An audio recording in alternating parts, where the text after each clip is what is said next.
नए लेबर कानून को लेकर मोदी सरकार ने खुद की काफी पीठ थपथपाई, लेकिन अब इन्हीं 4 कानूनों को लेकर दिल्ली हाईकोर्ट से मोदी सरकार को बड़ा झटका लगा है।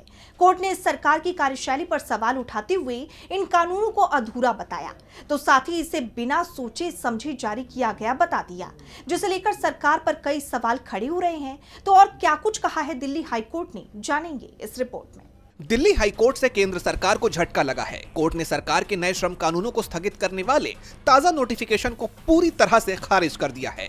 Chief justice DK. उपाध्याय की बेंच ने साफ कहा कि सरकार का नोटिफिकेशन तकनीकी रूप से गलत और अधूरा है। सरकार ने जो नया नोटिफिकेशन जारी किया है उसमें पुराने कानून को खत्म करने का कोई जिक्र नहीं है, जिससे ये कानून लागू करने के मामले में उलझन पैदा हो गई है।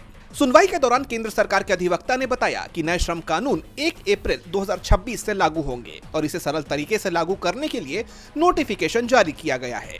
लेकिन याचिकाकर्ता के वकील ने इसका विरोध करते हुए कहा कि ये नोटिफिकेशन कानूनी तौर पर गलत है। कोर्ट ने यह भी कहा कि ये नोटिफिकेशन जल्दबाजी में बिना सोचे समझे जारी किया गया है। ऐसा लगता है कि सरकार के अधिकारी श्रमिकों और श्रम न्यायालय के जजों की परेशानियों को समझे बिना हड़बड़ी में फैसला ले गए हैं। दरअसल मामला यह है कि 29 से ज्यादा पुराने श्रम कानूनों को खत्म करके 21 नवंबर को 4 नए श्रम कानून लागू कर दिए गए, जिनमें लेबर कोर्ट को खत्म कर लेबर ट्रिब्यूनल बनाया गया है।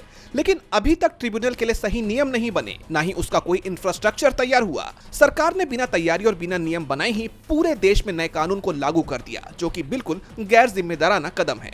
हाईकोर्ट ने साफ कहा कि ऐसा अधूरा और अधर में लटका हुआ कानून देश के श्रमिकों के साथ धोखा है। सरकार को चाहिए कि वो याचिकाकर्ताओं और श्रम कानूनों को समझने वाले विशेषज्ञों से सलाह लेकर सही तरीके से फैसले करे, न कि हड़बड़ी में कानूनों को जारी करके सबको परेशानी में डाल दे। जानकारों का मानना है कि सरकार को कोर्ट के इस रुख से सबक लेना होगा। अब इस मामले में सरकार की तरफ से क्या किया जाता है, ये तो देखना होगा। डीबी लाइव की रिपोर्ट।